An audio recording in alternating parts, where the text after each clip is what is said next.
నమస్తే దోస్తులు, అందరూ ఎట్లున్నారు? ఇవాళైతే మనం బిర్యానీ తిని చాలా రోజులని నారాయణగూడ మైఫిల్కి అయితే వచ్చినాం. మస్తు ఫేమస్ అనమాట. ఇక లోపల చూసుకోర్రి ప్రైజింగ్ అనమాట. టేక్ అవేకి అయితే ఈ ప్రైజింగ్స్ అయితే ఉన్నాయి. భయ్యాకి అయితే సీదా పోయి 2 చికెన్ ఫుల్ అయితే చెప్పిన.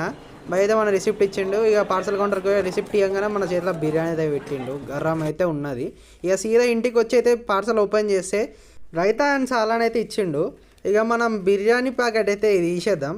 ఇక చూడుర్రి, బిర్యానీ అయితే ఇది ఫుల్. ఇప్పుడైతే బిర్యానీ ఓపెన్ చేసుకుని క్వాంటిటీ ఎంత వచ్చింది ఏంది అని చూసుకుందాం. ఇక క్వాంటిటీ అయితే చూడుర్రి భయ్యా, తీస్తుంటే వస్తూనే ఉన్నా అంత చిన్న ప్యాకెట్లో అంత ఎట్లా పట్టిందో. సాలిడ్గా అయితే ఇద్దరికి సరిపోతుంది. ఇక ఎన్ని పీసులు వచ్చినాయో చూద్దాం. మనకు ఒక మీడియం పీస్ ఒకటి, ఒక లెగ్ పీస్ అయితే వచ్చింది. మనకు లెక్క మంచిగా ఉన్నది. ఇక చిన్న పీసులు వచ్చినాయి. ఇప్పుడైతే టేస్ట్ చేద్దాం. తెలిసిందేగా మన నారాయణ కూడా ఈరోజు ఎట్లున్నదంటే కిర్రాక్ భయ్య, ఆల్వేస్ బెస్ట్ ఉంటుంది బిర్యానీ అయితే. మీరు